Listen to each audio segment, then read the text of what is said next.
স্ত্রীকে চার কারণে মারা জায়েজ।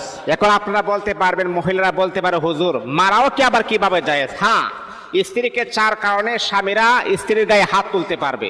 এর মাঝে এক নাম্বার হচ্ছে, স্বামী যখন চাইবে তার স্ত্রীর সৌন্দর্য দেখার জন্য, সাজ দেখার জন্য, স্ত্রী যদি স্বামীর অনুমতিতে সাজে না সাজে তাহলে স্ত্রীকে মারতে পারবে। এটা হচ্ছে এক নাম্বার।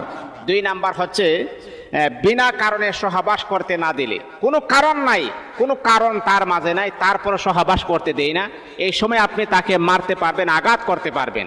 এটা হচ্ছে দুই নাম্বার। তিন নাম্বার হচ্ছে যদি আপনার স্ত্রী নামাজ তরক করে, আল্লাহ তাআলার ফরজ বিধান যদি তরক করে, একবার দুইবার তিনবার আপনি বলেছেন তারপরে তরক করতেছে, তখন আপনি আপনার স্ত্রীকে প্রহার করতে পারবেন, আঘাত করতে পারবেন।